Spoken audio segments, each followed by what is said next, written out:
Hello मेरे प्यारे बच्चों, क्या हाल चाल। बढ़िया साहब। तो कैसे हो मेरे बब्बर शेर और शेरनियों। आशा करता हूं आप सभी एकदम मस्त होंगे, स्वस्थ होंगे और जबरदस्त तरीके से अपनी तैयारी भी कर रहे होंगे। प्यारे बच्चों, आज की वीडियो बहुत लाजवाब होने वाली है और आज के इस वीडियो की बहुत ज्यादा डिमांड थी।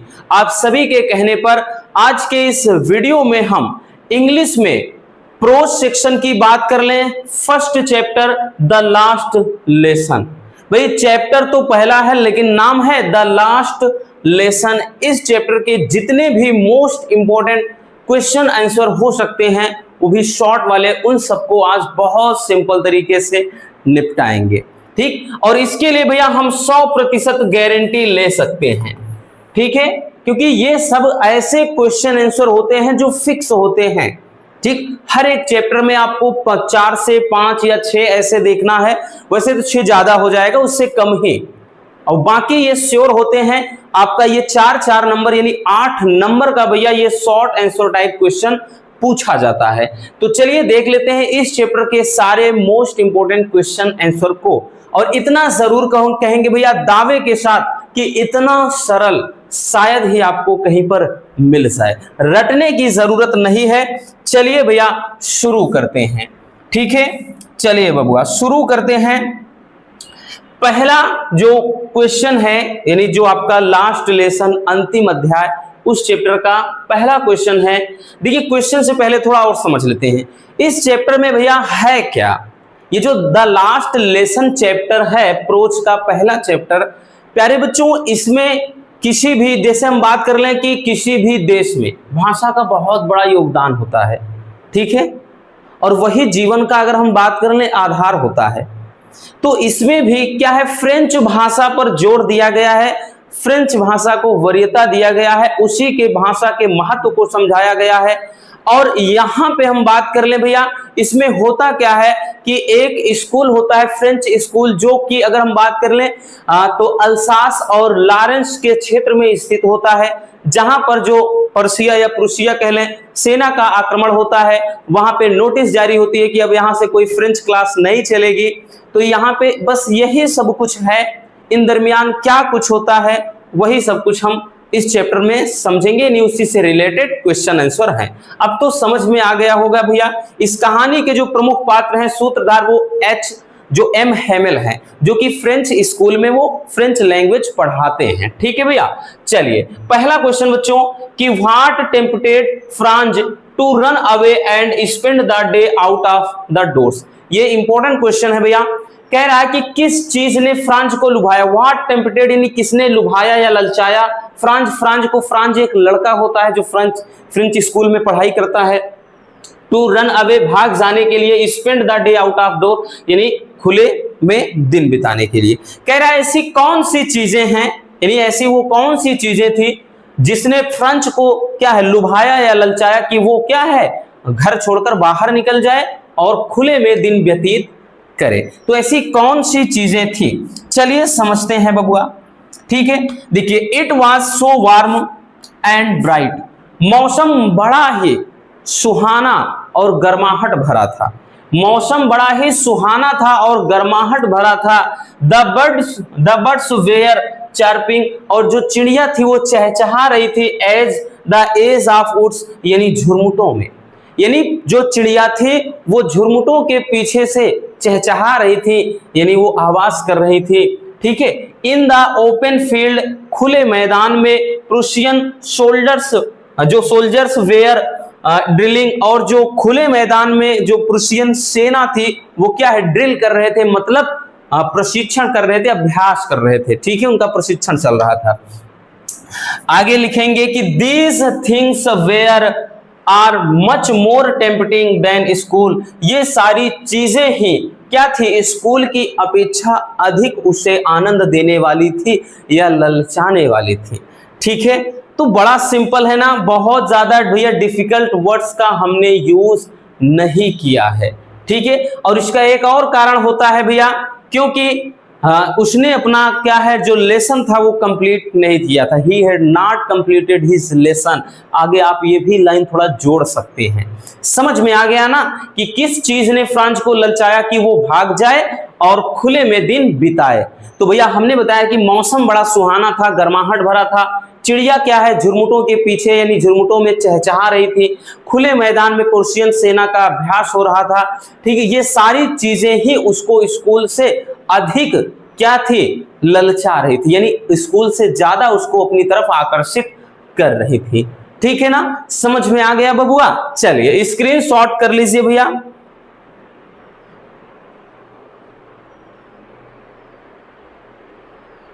हो गया, आगे चलते हैं भैया।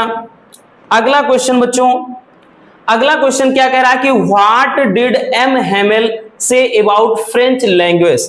भैया this is the most important, भैया वेरी वेरी इंपॉर्टेंट क्वेश्चन है प्यारे बच्चों ये वाला। ठीक है, अगर हम इसको देखें लगातार 24, 25, 26 यही यानी 26 में तो देगा, फिक्स है, कोई दो राय नहीं है। बाकी आप 22, 23, 24, 25 देखिए लगातार पूछा गया है कि एम हेमेल, जो कि हमने बताया था कि एम हेमेल वो स्कूल में पढ़ाते हैं, तो एम हेमेल ने फ्रेंच भाषा के बारे में क्या कहा था। ठीक है, यानी एम हेमेल जो होते हैं उन्होंने फ्रेंच लैंग्वेज के बारे में क्या कहा। ध्यान से समझना, बड़ा प्यारा सा आंसर है भैया कि M Hamel called French the most beautiful language in the world, कि एम हेमेल ने फ्रेंच भाषा को दुनिया की सबसे खूबसूरत भाषा कहा। It was the clearest and the most logical language, कि ये जो है एकदम स्वच्छ यानी एकदम क्लियर या साफ सुथरी और तार्किक भाषा है या तर्कपूर्ण भाषा है। अकॉर्डिंग टू हिम, उनके अनुसार language is central one's identity, यानी उनके अनुसार जो भाषा होती है वो किसी के पहचान का क्या होता है भैया, आधार होता है, केंद्र होता है। ठीक है भैया, इनके अनुसार भाषा ही किसी व्यक्ति की पहचान का केंद्र होता है। भाई तभी तो जैसे आप कहीं जाएंगे हिंदी बोले, ओ यू आर इंडियन, बोल देंगे ना कि आप भारतीय हो। ठीक, तो जान जाते हैं ना कि इससे भाषा से ही तो व्यक्ति की पहचान पता चल जाती है कि भैया हाँ ये भारतीय है। ठीक है, क्योंकि कोई भी विदेश वाला अगर कितना भी हिंदी बोलने का प्रयास करे लेकिन वो पता चल ही जाएगा कि भैया ये प्योर इंडियन है कि नहीं है। तो यही चीज आगे लिखेंगे। ही वांटेड, वो चाहते थे, टू पीपल, लोगों से, ऑफ फ्रेंच के, टू गार्ड इट, कि इसकी रक्षा करें, एमंग्स्ट देमसेल्फ, वो स्वयं, एंड नेवर फॉरगेट इट, और वो कभी इसे ना भूलें। ठीक है, वो चाहते थे फ्रेंच के लोगों से कि वो स्वयं इस अपनी भाषा की रक्षा करे और इसे कभी भूले ना। समझ में आ गया ना कि भैया क्या कहा एम हेमेल ने, भाई फ्रेंच लैंग्वेज के बारे में क्या कहा। तो उन्होंने कहा जो फ्रेंच भाषा है वो बहुत ही सुंदर भाषा है। ठीक है, फिर संसार की सबसे सुंदर भाषा है। फिर इन्होंने कहा ये सबसे एकदम स्वच्छ यानी क्लियर और क्या है, तार्किक भाषा है। उनके अनुसार जो भाषा है वो किसी व्यक्ति की पहचान का क्या है, आधार होता है, केंद्र होता है। वो चाहते थे कि फ्रेंच के लोग जो है इसकी यानी इस भाषा की रक्षा करें और इसे कभी भी भुलाएं ना। ठीक है ना, चलिए इसको जल्दी से स्क्रीनशॉट कर लीजिए। हो गया बबुआ, आगे चलते हैं भैया। अगला question, question number 3। Question number 3 ये भी मोस्ट इंपोर्टेंट है भैया, इसको भी अपन वेरी वेरी इंपोर्टेंट बोलेंगे। ठीक है, ये सारे रिपीटेड होते हैं, 2-2, 3-3 सेट में आ जाते हैं, याद रखना। ठीक, तो देखिए कह रहा whom did M Hamel blame for not paying proper attention to the study of French. कह रहा है कि M Hamel, whom did M Hamel blame, M Hamel ने किसे दोषी ठहराया for not paying proper attention, ध्यान ना देने पर, the study of French, French भाषा पे। यानी कह रहा है कि एम हेमेल ने फ्रेंच के अध्ययन पर ध्यान न देने के लिए दोषी किसे ठहराया। किसको दोषी ठहराया भैया, चलिए देखते हैं बच्चों। देखिए M Hamel blamed himself, M Hamel ने स्वयं को दोषी ठहराया, as well as the parents, साथ ही साथ माता पिता को भी दोषी ठहराया, for the ignorance of studies, यानी अध्ययन पे को नजरअंदाज करने के लिए। यानी एम हेमेल ने खुद को और साथ ही साथ माता पिता को भी अध्ययन पर जोर न देने के लिए दोषी ठहराया।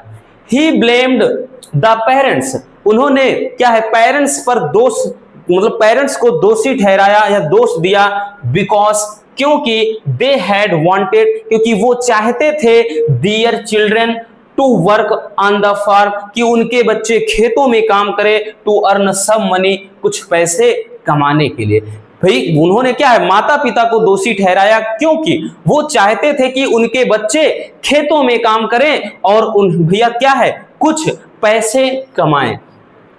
आगे लिखेंगे बच्चों, M Hamel blamed himself too, M Hamel ने खुद को भी दोषी ठहराया, ठीक है, ऐसा नहीं कि केवल पेरेंट्स को, एम हेमेल ने खुद को भी दोषी ठहराया as he made the children work in the garden, क्योंकि उन्होंने क्या है, बच्चों को गार्डन में, ठीक है, यानी बात कर लें बगीचे में काम करने के लिए कहा, and gave them a holiday, और उन्हें एक छुट्टी दिया, when he wanted to go fishing, जब वो मछली पकड़ने के लिए जा रहे थे, यानी जब वो सब बच्चे मछली पकड़ने के लिए जा रहे थे तो ऐसे समय में उन्होंने भी क्या है, बच्चों से बगीचे में काम करवाया। ठीक है, समझ में आ गया ना, बड़ा प्यारा सा भैया ये इसका आंसर है, रटने की जरूरत नहीं, हमने इतना सिंपल से सिंपल वर्ड्स का इस्तेमाल किया है कि हर एक स्टूडेंट आराम से इसको इजीली लिख सकता है भैया। ठीक है, समझ में आ गया ना कि एम हेमेल ने खुद को दोषी ठहराया, साथ ही साथ पेरेंट्स को भी स्टडी पर जोर ना देने के लिए, स्टडी को नजरअंदाज करने के लिए दोषी ठहराया।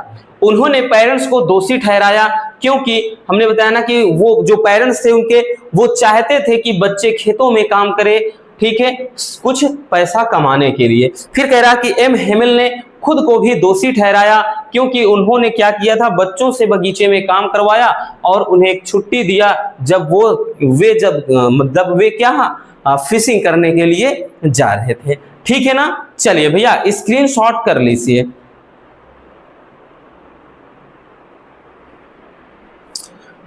चलिए बबुआ आगे चलते हैं भैया, अगला क्वेश्चन नंबर 4। क्वेश्चन नंबर 4 क्या कह रहा है कि what happened when church struck 12। ये भी काफी इंपॉर्टेंट क्वेश्चन है, मोस्ट इंपॉर्टेंट, इसको भी अपन लिख दे रहे हैं भैया। कह रहा है कि व्हाट हैपेंड, क्या हुआ या क्या घटित हुआ, व्हेन चर्च क्लॉक स्ट्रक 12, जब चर्च की घड़ी ने 12 बजाए, यानी चर्च की घड़ी में जब 12 जिस समय बजे थे उस समय कौन सी इंसिडेंट थी, कौन सी घटना घटित हुई थी। देखिए भैया, when the church clock struck 12, जब घड़ी में यानी चर्च की घड़ी में 12 बजे, the Prussian army came to take over, तो उस समय प्रुशियन जो आर्मी थी वो क्या है भैया, उनका हमला होता है। हमला का मतलब ऐसा नहीं कि भाई मारपीट शुरू हो जाता है, नहीं, यानी वो उसी समय प्रवेश कर जाते हैं स्कूल में। एम हेमेल स्टूड अप, जो एम हेमेल है वो खड़े होते हैं, and wanted to tell something, वो कुछ बताना चाहते हैं, but his voice was choked, लेकिन उनकी जो आवाज थी वो बंद हो गई थी। यानी जब भाई जो पर्शियन आर्मी थी वो आती है इस समय स्कूल में, तो वो क्या थे, कुछ कहना चाहते थे, कुछ बताना चाहते थे, लेकिन उनकी आवाज क्या थी, एकदम चुप हो गई, यानी उनकी आवाज ही बंद हो गई थी, बोलती बंद हो गई थी। ही गेदर्ड हिज स्ट्रेंथ, उन्होंने अपनी शक्तियों को समेटा, एंड और रोट ऑन द बोर्ड, और बोर्ड पर लिखा, एज लार्ज, इतना बड़ा, एज ही कुड, जितना वो लिख सकते थे, यानी उन्होंने साहस जुटाया। ठीक है, और उसके बाद उन्होंने बोर्ड पर इतना बड़े अक्षरों में लिखा जितना वो लिख सकते थे। क्या लिखा, वाइव ला फ्रांस, यानी लिखा क्या भैया, फ्रांस की जय हो या फ्रांस जिंदाबाद। ठीक है, एंड डिसमिस्ड स्कूल, और स्कूल को डिसमिस कर दिया, यानी छुट्टी दे दिया। ठीक है भैया, समझ में आ गया ना। तो ये भी बहुत ज्यादा बच्चों डिफिकल्ट नहीं है, सिंपल है भैया, आपको रटने की जरूरत नहीं, बस समझने की जरूरत है। हमने क्या बताया कि जब चर्च की घड़ी में 12 बजे, उस समय प्रुशियन आर्मी क्या है, प्रवेश कर जाती है, अर्थात उस समय वो उनका क्या है भैया, वो दस्तक दे जाते हैं। फिर एम हेमेल खड़े होते हैं, वो कुछ कहना चाहते हैं लेकिन उनकी आवाज नहीं निकलती है, वो अपनी शक्तियों को समेटते हैं, यानी अपनी ताकत जुटाते हैं, और वो बोर्ड पर इतने बड़े अक्षरों में लिखते हैं जितना कि वो लिख सकते थे। क्या लिखा, वाइव ला फ्रांस, फ्रांस की जय हो या फ्रांस जिंदाबाद, एंड डिसमिस्ड द स्कूल, और स्कूल को डिसमिस कर दिया। ठीक है ना, चलिए जल्दी से इसको भी स्क्रीनशॉट कर लीजिए। हो गया भैया। चलिए अगले क्वेश्चन पर चलते हैं बच्चों। नेक्स्ट क्वेश्चन हमारा, ये क्वेश्चन भी मोस्ट इंपॉर्टेंट है, ये क्वेश्चन भी भैया मोस्ट इंपॉर्टेंट है एग्जाम के नजरिए से। क्या कह रहा है? कह रहा है कि what had been put up on the bulletin board, कि जो सूचना पट था उस पे क्या सूचना लगाई गई थी। जैसे स्कूल में भैया क्या, स्कूल के बाहर देखिए सूचना पट होता है जिसमें लिखा जाता है क्या सूचना आई है, कि कब छुट्टी है, क्या कुछ जितनी भी भैया कोई सूचना भी होती है तो वो सब सूचना पट पर दर्ज कर दी जाती है। तो वही कह रहा है कि सूचना पट पर क्या सूचना लगाई गई थी। चलिए देखते हैं बच्चों। देखिए एन ऑर्डर, एक क्या था, फरमान, संदेशा, ठीक, दैट हैड कम जो आया था, फ्रॉम बर्लिन, बर्लिन से, हैड बीन पुट ऑन, उसे लगाया गया था बुलेटिन बोर्ड, सूचना पट पर। यानी बर्लिन से आया हुआ एक फरमान क्या था, सूचना पट पर लगाया गया था, या बर्लिन से आई एक सूचना पट पर लगाई गई थी। फरमान क्या था? द ऑर्डर वाज दैट, फरमान ये था कि फ्रॉम द नेक्स्ट डे, कि अगले दिन से, फ्रॉम द नेक्स्ट डे, अगले दिन से, ओनली जर्मन टीचर्स, केवल जर्मन टीचर ही वुड बी टॉट, पढ़ा सकेंगे, in the school of Alsace and Lorraine, Alsace और लॉरेन के स्कूल में।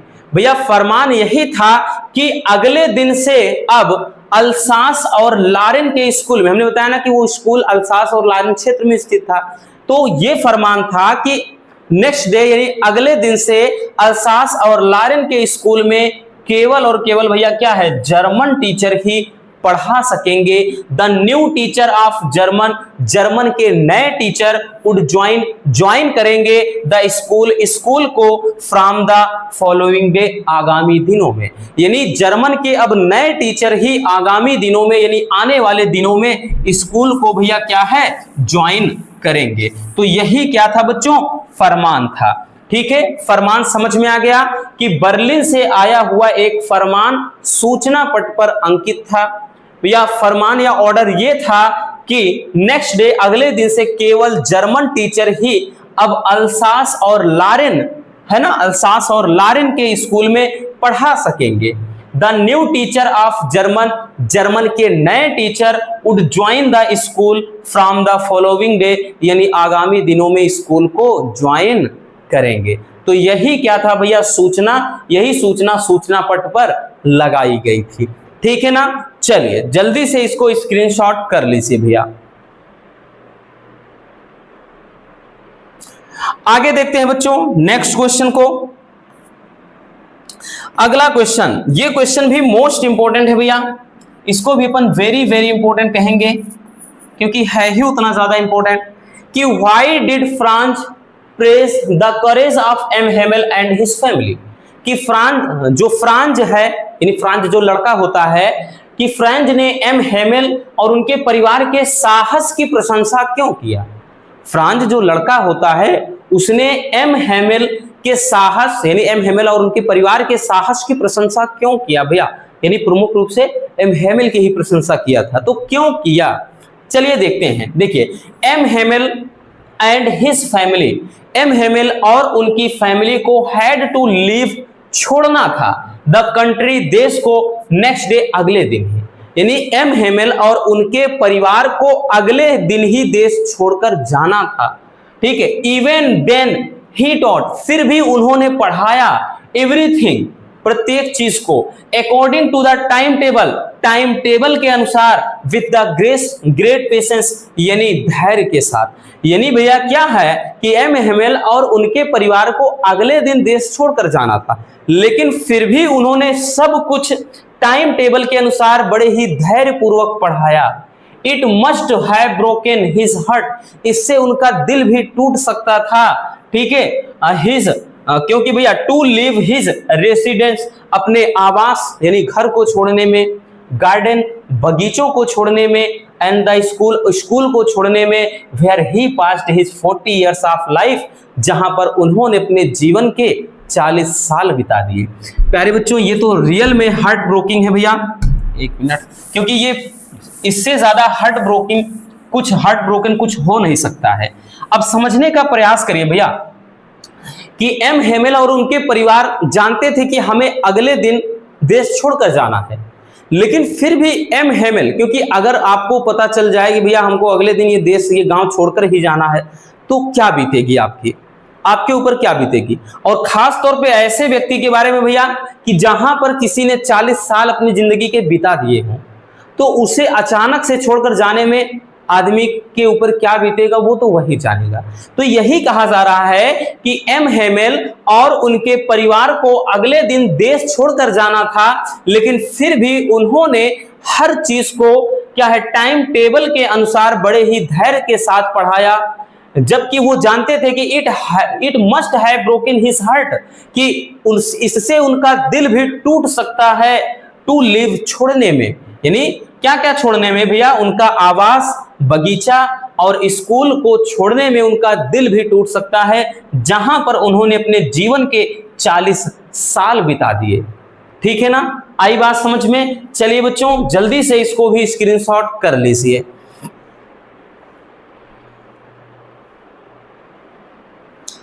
हो गया भैया, तो बस आज के इस वीडियो में इतना ही। उम्मीद है मेरे प्यारे रसगुल्लों को आज की ये क्लास काफी ज्यादा पसंद आई होगी। अगर वीडियो पसंद आई हो तो प्यार से लाइक कर देना, नए हैं तो चैनल को सब्सक्राइब जरूर कर लीजिए, ताकि ऐसे मजेदार टॉपिक आप तक रेगुलर पहुंचते रहें। मिलते हैं किसी और शानदार टॉपिक के साथ। Love you, bye bye, take care. और हाँ, एक प्यारा सा कमेंट बॉक्स में छोड़ दीजिएगा।